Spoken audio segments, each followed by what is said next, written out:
All righty. Well, welcome, Tyler. How are you today? Good. How are you? I'm good. Thank you so much for joining me. I'm so excited to have you here, and I know our listeners are definitely excited to get to know you. So you spent this season, it was your rookie season, if I looked at this correctly, with the Victoria Royals, the WHL. How was that? It was really fun. Royals are a great organization, and Victoria's a great city. So, yeah, great team, great group of guys there. It was just a really fun season. Yeah. What was your favorite thing about it, or something that you learned about yourself as a player? I learned really how important the recovery phase, especially during a dense game schedule. You know Mhm. how important, like how detailed you have to be in taking care of your body to be ready to play the next day. That was a big thing I learned this year. Oh, absolutely. And I can only imagine, especially as a goaltender, how sore you can be after making some of those saves. Yeah, sometimes it gets a little bit wild, but Yeah. for the most part, yeah, it depends on the game, really. It depends on your shot volume or just density in general. Sometimes you feel fine, sometimes you're completely done. So, How did you feel after that 50 shot shutout? uh, I mean, the adrenaline was in at that point, so I felt fine after that. Yeah, that's rather impressive, honestly. So that's, like you said, the adrenaline's going, but you're still focused and just lasered in on it. Growing up, or even now, did you model your game after a certain player? Uh, I mean, I've always loved Marc-Andre Fleury. So, I love how athletic and acrobatic he can be. But then, uh, I also really like Carey Price, all the top guys really. But Carey Oh. Price is another big one, which he's almost on the complete opposite end, where he's like completely calm. So Mhm. I don't know. I guess I just try to take things from a bunch of different guys and kind of just put them into my own model. Yeah, that's awesome. I think it's important. I mean, I'm not an athlete. I just talk about you guys. So, I think it's, important to not like set in stone necessarily who you model yourself after, but play to your own strengths. Um, so you were named Rookie of the Year at the Showcase Awards. Do you want to tell us a little bit more about your rookie season? Um, yeah, I mean, really, it was a big learning curve. I mean, my whole junior, even last, like not this just this year, but the last year I played in the AJHL with the Spruce Grove Saints. It was all a big learning curve, really, for me, and I'm sure there's a lot more to learn still. But yeah, just uh, I'd say last year for the most part, the big learning thing was more the mental side of the game and just how like aware you have to be of where you are. So like not only do you have to be like locked in on the game, but you have to be aware of what your like emotions are, you have to be so like centered on it. You don't want to be too high or too low at any time. So there was that, and then also I just said this year the taking care of your body and just the whole recovery side of it. That was putting those things together. I found really helped me out. That's great. So do you have you been watching the Stanley Cup final or the playoffs even? Yeah, yeah, I've been watching quite a bit. I didn't catch game one actually of the final series, Mhm. but I seen the other two, which were odd games. But Yeah, and now this one right now as we're recording is going into overtime, which I'm mm, very, I don't know, I asked for a more competitive game and I think finally got what we're asking, what I asked for. yeah, because it was weird. I mean, the first game was see, I don't know, I didn't actually watch it, but it Mhm. seemed okay. The scoreline wasn't Yeah. ridiculous, and then 7-0, 6-2. It was weird. Yeah, Absolutely. Do you think that Tampa is gonna three-peat? I don't know. It's kind of 50-50 for me, to be honest. I think this, uh, Tampa's, they're a really resilient team. I think they're gonna, even being down 2-0, I think they're gonna make a really good series out of it. So Absolutely. Like this is definitely a series that's gonna go 7 at, 6 at least. So yeah, it will be an interesting one, but regardless, I think this was like the first year in a long time where the two best teams in the league made the final. yeah, for sure. Growing up, or even now, did you have a favorite team or favorite players or anything like that? My favorite team for a while was actually the Pittsburgh Penguins. And mostly that was because of Marc-Andre Fleury. I loved Fleury. So that was then kind of when he went to Vegas, I was kind of like, wow, Well, I don't know what. Yeah. So I kind of still follow the Penguins, but my dad's also an Oilers fan. So I started to follow the Oilers. So I didn't really have like a complete favorite team at the time. Um, this year I was watching the Oilers quite a bit. So I do enjoy watching the Oilers. well, you're winning over Flames fans with that for sure. I know, right? I know. I'm Did, sure everyone's gonna be so happy. No, I do. I'd like the Flames too, actually, which is kind of weird, but yeah, no, I've got lots of cousins who live in southern Alberta, lots of families, so there's always there's a lot of Flames fans in the family as well. So um, you can't have like too much of a bias, yeah. or else it's just gonna be a huge feud. So which there is sometimes, anyways. But yeah. Yeah. Did you watch the Battle of Alberta this postseason? What did you think of it? I honestly thought it was going to be, I thought it was going to be Calgary in 7. I wasn't sure if Edmonton was going to, that's Yeah. what I thought. I truly thought that it was going to be Calgary in 7, but I don't know. Mike Smith and Jacob Markstrom switched bodies at some point or something because it wasn't, it did not look like Jacob Markstrom out there. No, it really didn't. No, it was, yeah, it was a weird to watch. I mean, Edmonton is a very fast team, Mm-hmm. and, they can surprise some people, but yeah, I don't know. I thought there was going to be a much better series than it was. I thought Calgary actually was going to end up on top, but yeah. I think everyone did. And Yeah. I think that was like a fair judgment. And then, unfortunately, didn't end up that way. But um, so you're draft eligible this year. Yeah. What are the emotions going into that, knowing that it's 2 weeks away?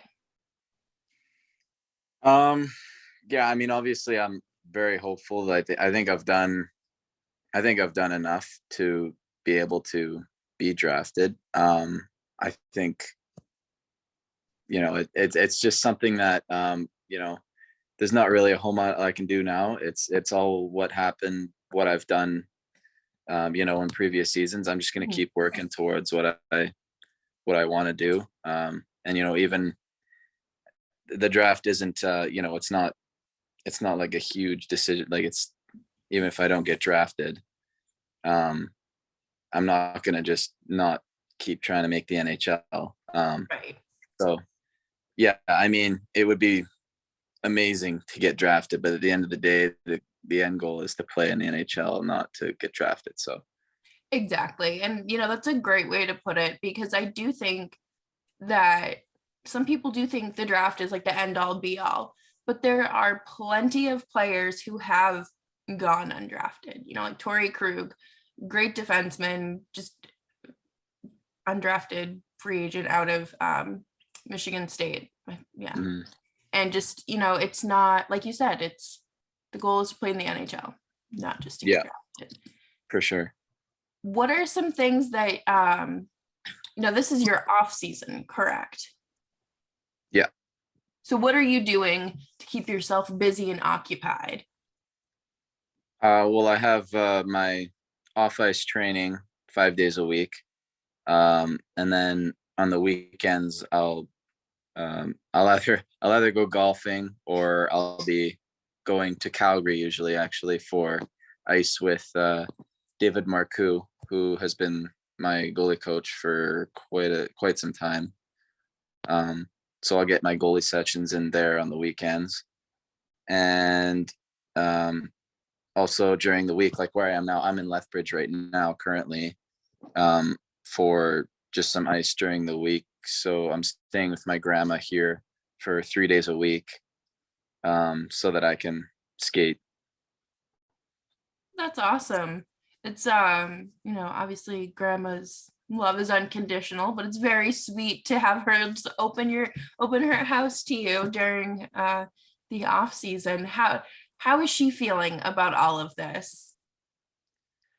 Yeah, I mean, she's always, I actually lived with her during my first year Bantam. I lived here my first year Bantam because I grew up in Fernie. There's not a lot of high level hockey really anywhere near Fernie. So the closest place really was Lethbridge. So she took me in. I moved in here and played my Bantam years here. And then I went to NAX after. But yeah, no, she's still been the same every time I need a place to stay here. Yeah. That's really sweet. I'm sure she's, sure she loves the company and is rooting for you and all the things that grandmas do. So you do some work in Calgary. I do. Yeah. Have you had a chance to be around anyone from the Flames organization, whether that be, the front office or anything like that? No, I haven't. Although David Marcoux, a long time ago, he was the Flames goalie coach. Mm-hmm. This was back when Mika Kiprusoff was there. So it was a while ago, but he was the goalie coach there. So that's pretty much, the closest thing to an employee of the Flames that have been around this. So you're learning from someone who has coached one of the greatest goaltenders ever. Yeah. How does that feel? Like, do you ever catch yourself being like, I've worked my whole life for this and it's, paying off and I'm finally getting a taste of what might be next? Yeah, it's a little weird because I mean, it just seemed like, not even like maybe a year ago, it seemed like the NHL was still so far away, but now it's like the draft is coming up. It's like right here. So yeah, it's definitely a little weird, but yeah, I mean, definitely getting a little closer is showing some signs that I'm slowly getting there. And I just want to keep pushing for it. That's awesome. So are you going to be at home for the draft or are you going to be in Montreal? I think I'll be at home. I don't have anything planned to go to Montreal. So, well, yeah, that's exciting. Do you know anything about like the preparation that you have to do like that week? Like, are you going to just be waiting for a phone call or, hoping and anticipating everything? Or is it just kind of like that night you'll get a phone call and say, hey, we're so-and-so and, to be honest, I don't really actually really know a whole lot. I'm just going to be doing my thing until the draft comes up. And then,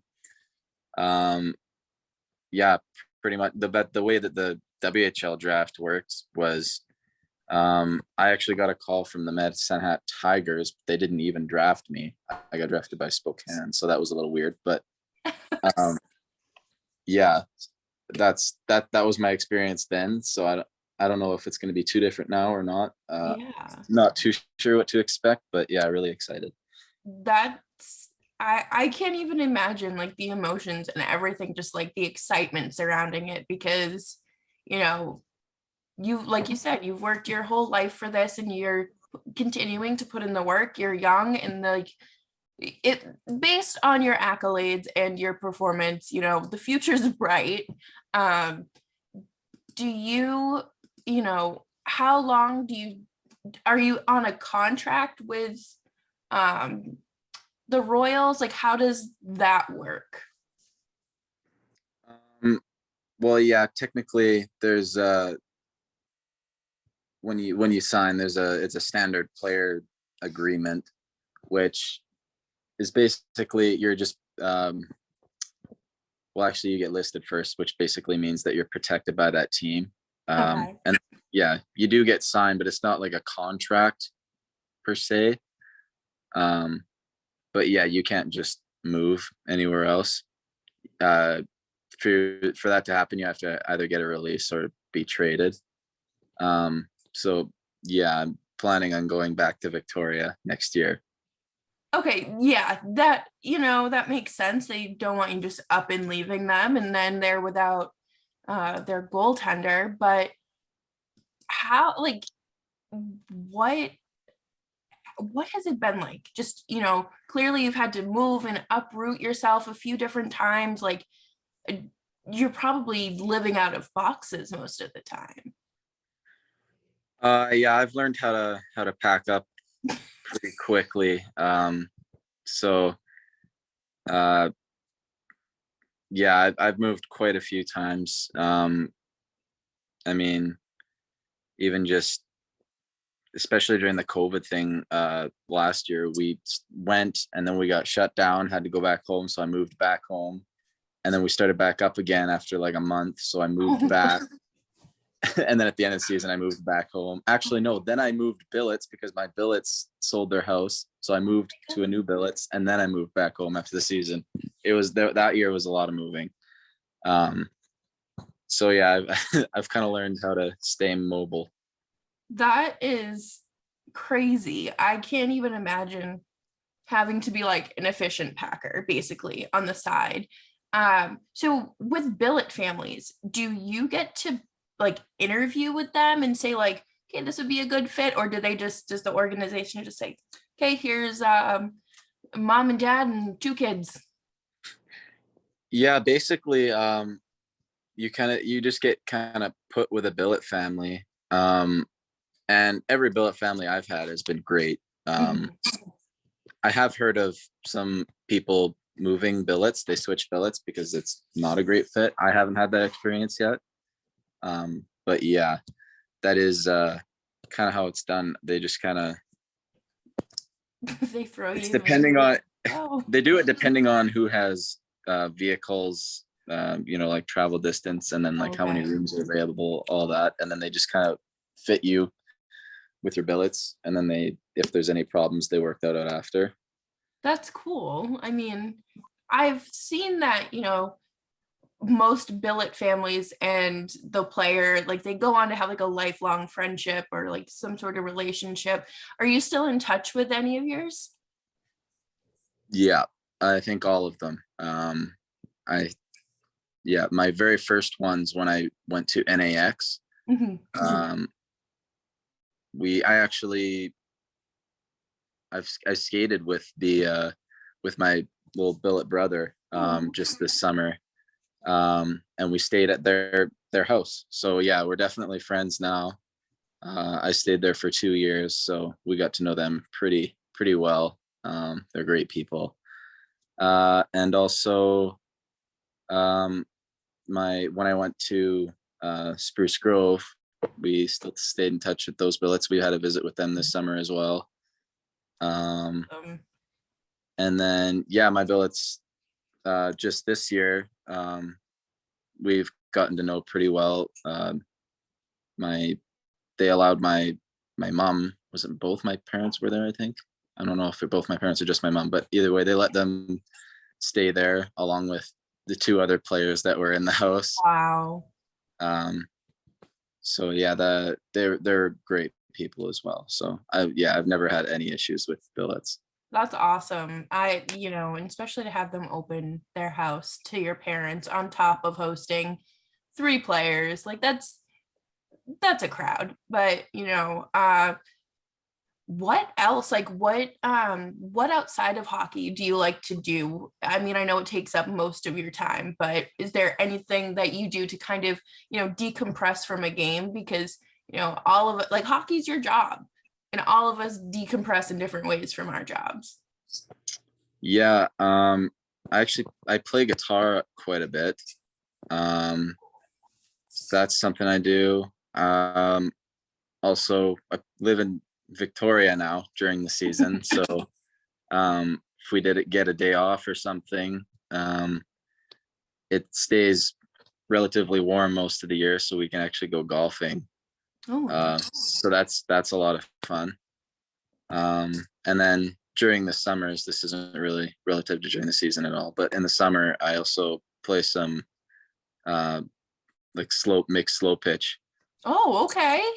All Yeah. right. So you keep yourself busy and occupied. That's good. Do you have a favorite song or artist you like to play on the guitar? I know, sorry to put you on the spot with that.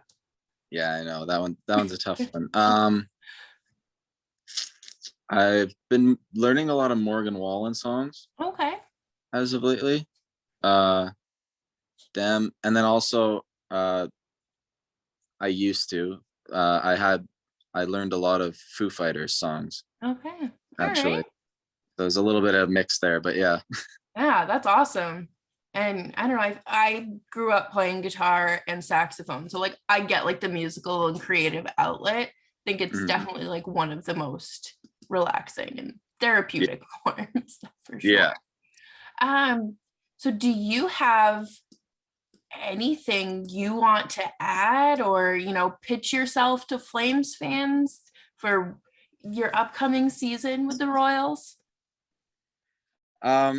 Yeah, no, I'm really excited to see what we got next year. I'm gonna keep doing what I do, play my hardest, and I think we can really do something next year in the league, and yeah, hopefully, definitely get set up to go pro and hopefully for the Flames. So that would be awesome. Yeah, we love a good goaltender in Calgary. So, Brad Tree Living, I'll give him a call myself and say, listen, I talked to the kid, draft him. Yeah. But that would be great. Yeah, no, I'll call him right after this and make sure that he knows. But are you on social media? Can fans find you somewhere, or are you like more private? Yeah, I have my Twitter. Actually, here, hold on. I don't know if my face went away because I don't actually know. But that's okay. Yeah, I'm just I gotta make sure I'm getting my username right. It's at Tyler_Palmer31. Awesome. I will throw that down in the show notes so people can follow you and follow along with your journey. Thank you so much for joining me. It's like 9:00 there, or is it? Yeah, it's currently 9:20. Yeah, and it's still light out. So it is. It's light out till after 10 here right now. It's pretty.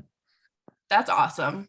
Yeah. Thank you for joining me after a long day. I appreciate it. And best of luck when it comes to the draft and, of course, your future endeavors, and obviously next season with the Royals. Yeah, thank you. Of course.